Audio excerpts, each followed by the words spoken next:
Mm-hmm.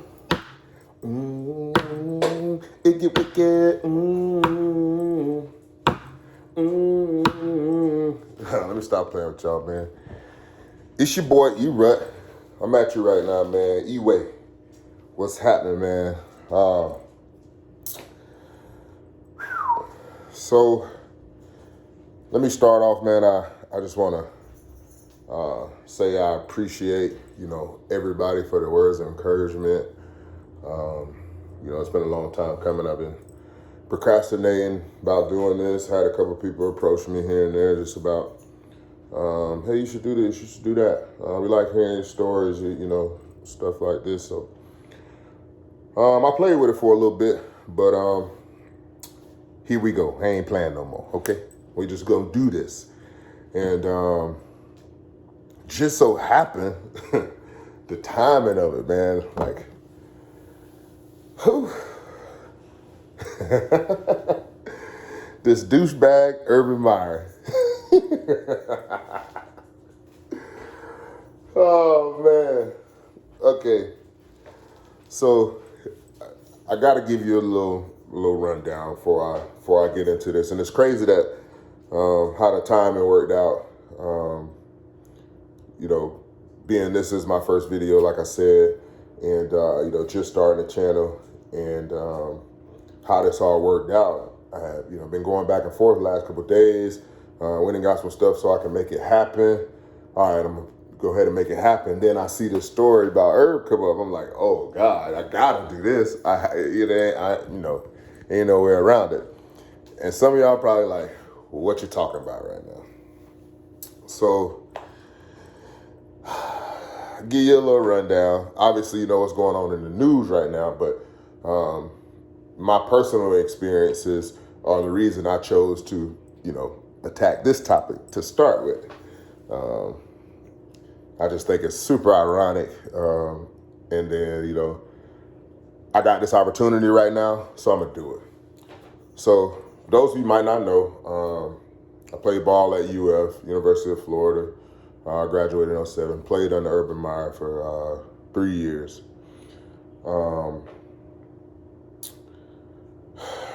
Just to keep it kind of brief, but I want you to understand, the gist of it. But I'm gonna move along pretty quick on that topic. But so during my time at Florida, decent kid, decent student, had never been in trouble, no real issues, outside of normal college kid stuff that never involved, cops and none of that, nothing like that, causing harm to anybody, none of that stuff like that. Just did what college kids did. My senior year, I failed a drug test. Smoked marijuana. I was getting high, y'all. Yeah, smoking that weed. So when you fail a drug test and you're in college, there's typically you do 10% first one. I think it might be 50% the second one, and then you suspend it for a year on your third or failed drug test. So this is, first time I failed a drug test. Mind you, I'm a senior. So I take it after the Florida State game, which is the last game of the regular season. So I have to sit out for the bowl game. We played Michigan down in Orlando or Tampa. I forget exactly where it was. But so I got to sit out for that game. Cool. I accept responsibility for that. No big deal. I made a mistake.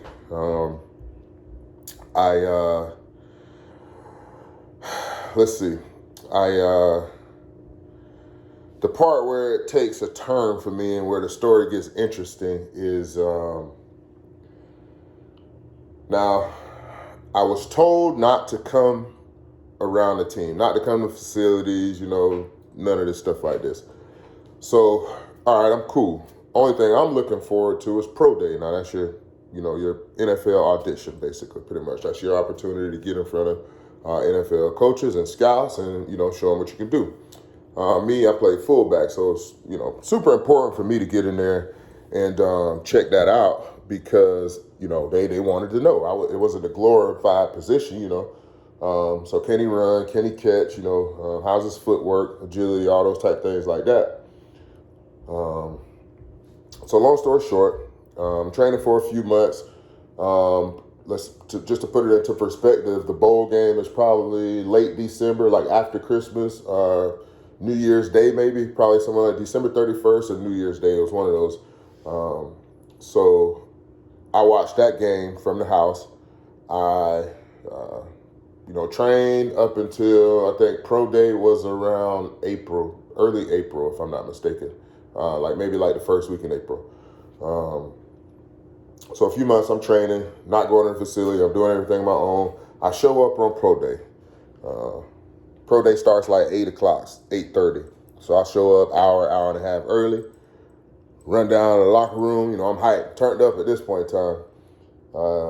Coach Mickey Marotti at the time, he says, hey, Eric, I can't let you go. You got to go holler at Herb.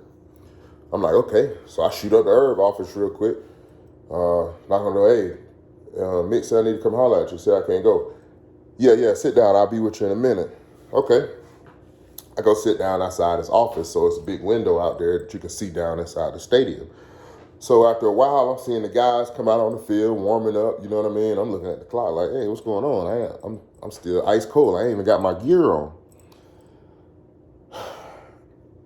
Soon as pro day start, Herb walk out the office. Come on in here. Okay.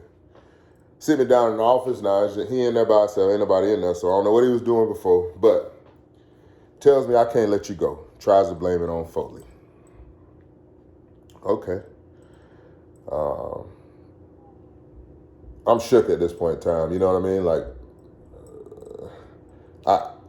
I understood the magnitude of it, but I still didn't quite understand at that point in time. Not until I got down to the field and Coach Adazio saw me. Steve Adazio, he was our tight ends coach at the time. Great dude, love him to death. Stand-up guy. He's the real deal. So he sees me. He's like, come on. He's like, Rupp, what the hell's going on? I'm like, shit, coach. Herb said I couldn't go. I said, what? So he like looking at me crazy now. I'm like, shit, I thought you knew. You know what I mean? Nah, he ain't know. So he's saying he just got, he had a coach, I think it was from the Browns and then the Jags, some of his buddies to come out. So he ended up going to get one of the guys. I think it was a guy from Cleveland came over to talk to me. And then a guy from the Jaguars had called me later that night.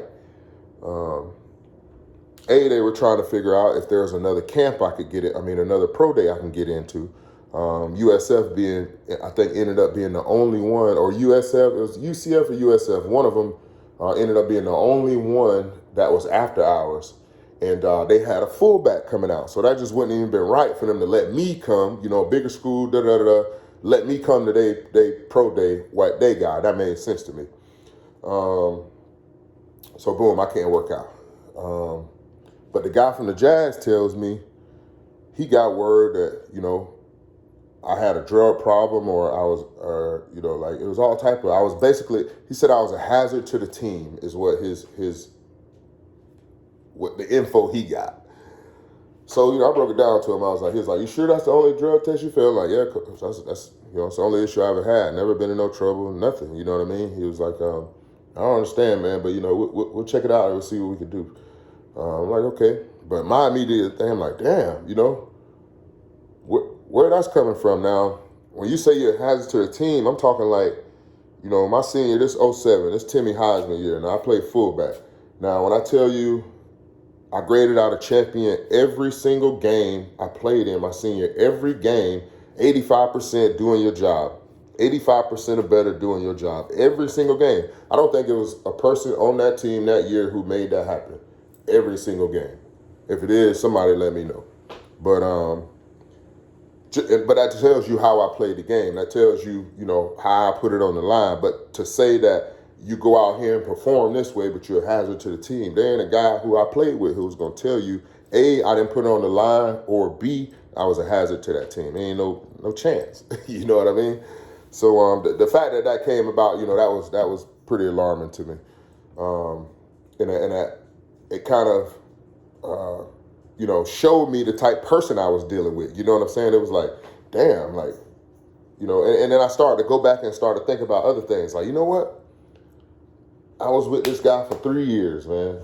Not one time did he ask me how my family was doing. How's your mom?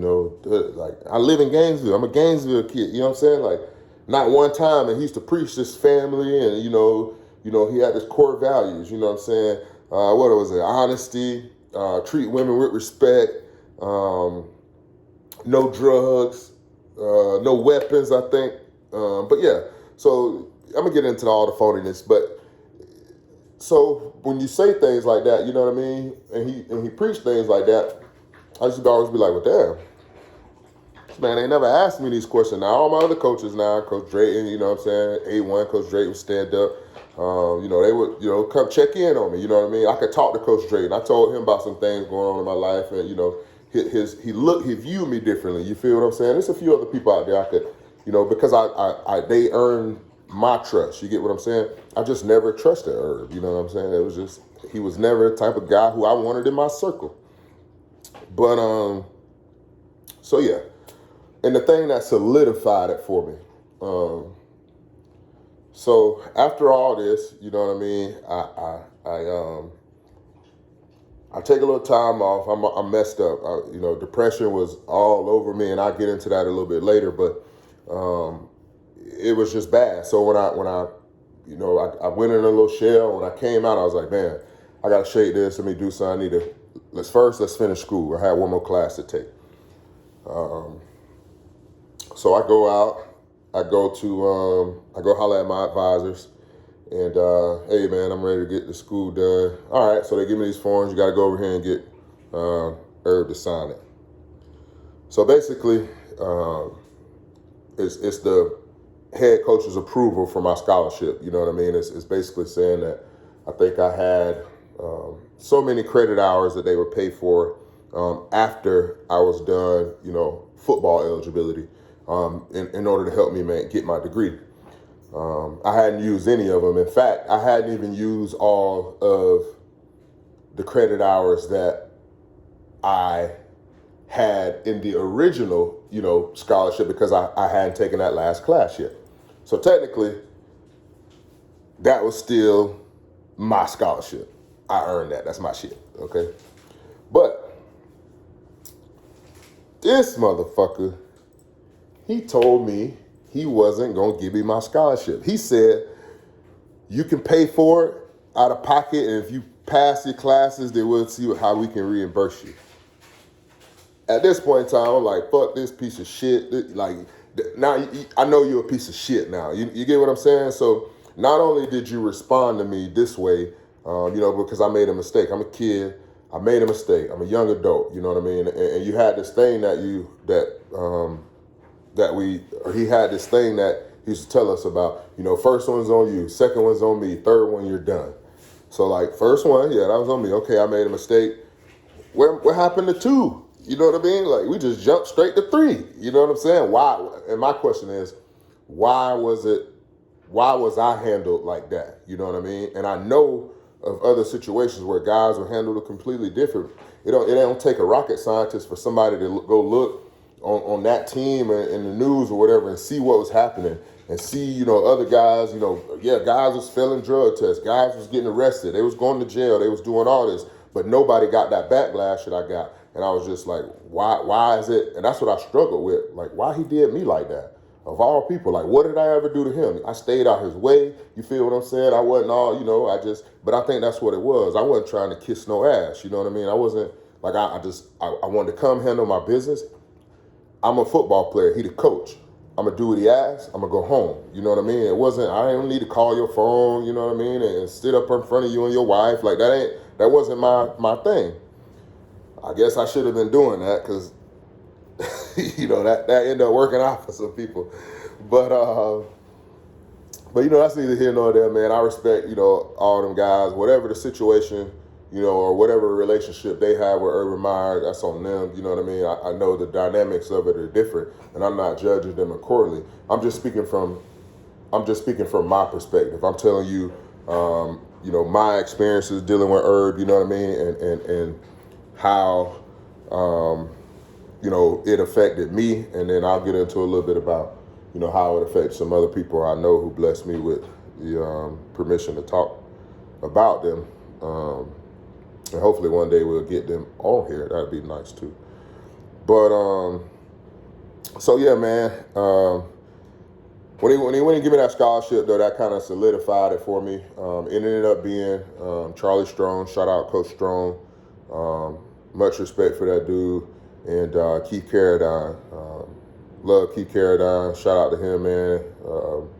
They ended up signing off on my scholarship for me. Just went around Urban. If anybody, you think it's you can go find that. I'm sure it's a copy of that paper somewhere. It ain't got Herb name on it. It's got Charlie Strong name on it. It say head coach, but it's got Charlie Strong name on it, and it's got Keith Carradine name on it. So appreciate them guys, man. Way to stand up for a young kid and show me at that point in time that everybody ain't pieces of shit. Because at that point in time, I was just, I didn't really understand. You know what I mean? Like, I didn't understand how someone like that could make a decision like that, knowing what repercussions could come, knowing what type of trauma and things that it could come or cause on a young man's life. That guy, he's a very intelligent guy, psychology major, so he understands. He doesn't lack the understanding at all. So that's when you do that, you have willful intent, and I can't even rock with that. And that's another reason why I'm doing this, because I think it needs to be said, and I hope that it's some other guys out there too that share similar stories and things like that may feel better. Maybe this may help them how deal with navigating, because it was tough, man. I struggled for like 8-9 years, just bad, like it was to the point where like, man, Herb better not walk by me right now. Like, I gotta choke him out. Like, ain't no way he it's almost like he tried to kill me, you know what I mean? But the older I got, I understood. At the end of the day, I'm taking responsibility for the decision I made and how that caused a sequence of events. But still, it just doesn't sit right with me. But I'm gonna let y'all be the judge. Maybe I'm tripping. Maybe I'm still in my feelings about it. But we gonna see. But yeah, so now this shit going on in the news right now. Urban Meyer. What the fuck was you doing, bro? Like, how the fuck you get caught in such an unprecedented and compromising situation?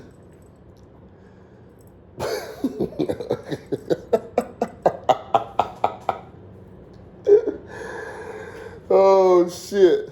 Hey, Herb had both hands tucked down underneath like he was putting a shovel in her ass or something. I was like, what the?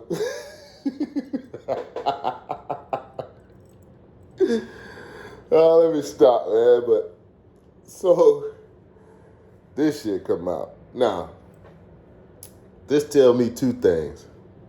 All right. Herb ain't about that shit he be talking, I knew that, but maybe this help everybody else see it. Now, some people overlook the him hiding the domestic, violence things when he was in at Ohio State. That was a shocker to people. It didn't surprise me at all because I sensed that when I met the guy. But it just seemed like a snake to me. But that says a lot about, respecting women, one of those core values he had. You know what I'm saying? He a woman was in an abusive relationship and he knew it. And I'm pretty sure he lied about it too. So, that's that.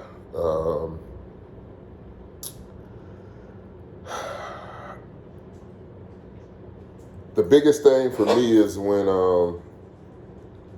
and what's really compelled me to speak on this particular topic, because I was going to do something anyway, it was something completely different, but I decided to go here, and I thought it'd be a great way to start out, because the most important thing is that, like, people, men particularly in power, men who look like him, think like him, they are in these situations all too often where they can um, manipulate systems and alter or dictate how a person's life may turn out.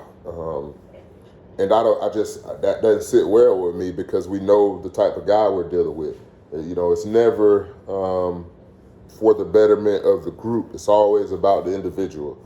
And, I just think about, like, I got a bunch of friends in Jacksonville too. Like, I feel bad for the Jaguars. I feel terrible that they went out and invested time and energy into this guy because he's clearly not in Jacksonville. He's not, his mind isn't on that Jacksonville organization, that football team, and building that program. Because that's like, how do you explain a guy in his position, and not only this particular situation, just the timing of that is terrible for him, but how you can't sell this to guys, you know what I mean? Like, and then I understood, it's going into there's a difference between college and NFL life. These guys are doing it with the passion and so much more love for the game. And in the NFL, it's a job. They still got the passion and love, but it's their job. They do it for a living. So how can you take that that demeanor into a locker room like that and maintain it and but we'll see. It ain't looking good. At this pace, we got about 3 more close games, and it's the big one. We out of there. And he gonna be back in Ohio State. I mean, not Ohio State, but USC. Y'all better not hire that shit out there at USC. But yeah, man. So the big part though was just making sure we can bring about some awareness when it comes to these type things. Like I said, I was going to touch on the depression aspect because that was something that was big for me. Finishing out and trying to transition into the real world, a normal world, because college ball was everything but that, especially at the University of Florida. I mean, it was, we had it laid, man. It was, it was whatever, go here. They tell you where to go, tell you where to be, and then when you don't, you do what you want to do, and everybody gonna cater to that. So, it's just a different experience, and then trying to come out of that and navigate, like I said, the real world. That was something that was very challenging, and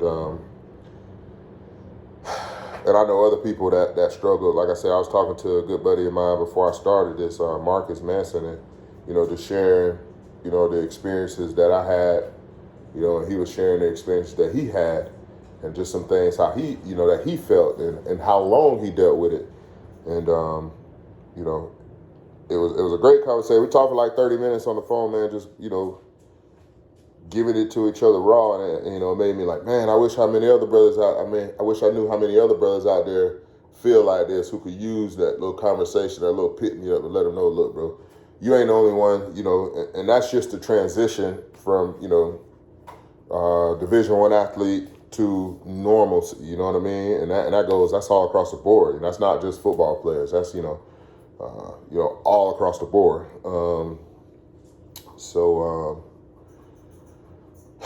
But yeah, man, I don't know how your boy, I don't know. He was like cupping that ass in there too. Wait till Shelly see that shit. Hey man, that's crazy. But he might get away with it too, though. That's a crazy thing. They already said, Khan or whatever. He, my boy, my boy sent me a message. He said, "Damn, Urban Meyer out there grabbing him by the pussy like Trump." I'm like, oh my God. Oh, boy, you hell. But yeah, man. But yeah, no,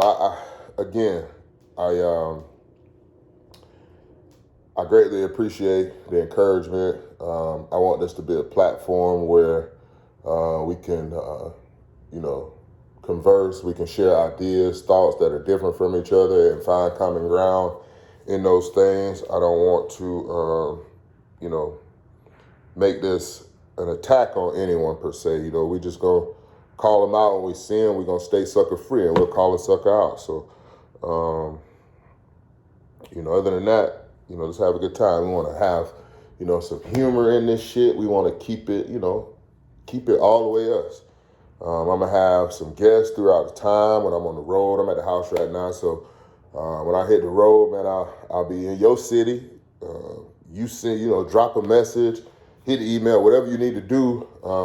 If you want to pull up, you think you got something you want to talk about, a conversation, run it. I'm with it.